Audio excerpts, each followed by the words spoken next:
Day 25 of writing Saviour of the Crown, Paul. How'd it go? Got another chapter done today, but I'm exhausted. Not because of writing, because we've had a snowstorm and I've spent the last little while shoveling snow. And you just don't like doing that, do you? I'm not a big fan of it, no. Isn't it lucky that I love to shovel snow?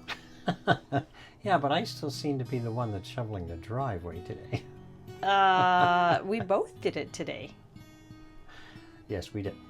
I did it yesterday. Yes, you did. And the day before. Oh, I did it there as well. I know. There's just a lot of snow. There's a lot of snow. Yeah.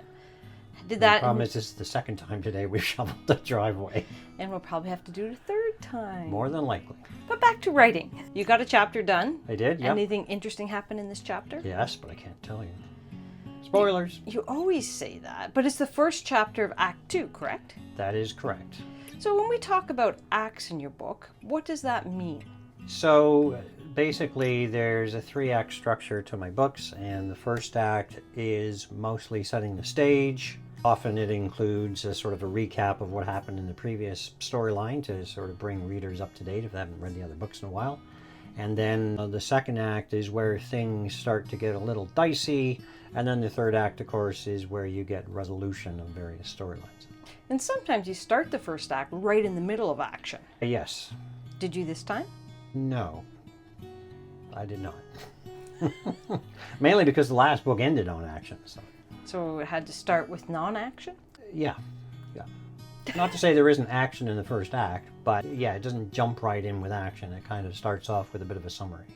How much of this act do you think will stay to your outline and how much will change? There's already probably 1 or 2 chapters I'll be changing. The overall plot will remain the same. The ending will still be the same. But I'm spending a bit more time developing the characters than I had in the original outline. And why? Because that's what people like to read. Are you doing it because the characters told you that they needed more time in the limelight? Or as you're writing it, it just feels it'd be better? It feels like that's where the characters want to go. That's where I think the interesting story lies, with how the characters are developing and what they're doing. When you're outlining, you don't get as deep into the characters, correct? That's right, because I know when I'm writing it, that's when I'll be developing the characters more. I mean, I have an overall arc for the story, and in some cases there's a general character arc for the entire story, but I mean, this book is 14 books into a 15-book series, so there's not a lot of arcs to resolve.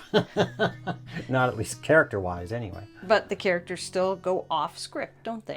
They do. They still follow the script, but I tend to delve into more detail of what they're doing, rather than just sort of glossing over and say they did this. I'd like to explore that, and so the readers can experience that for themselves.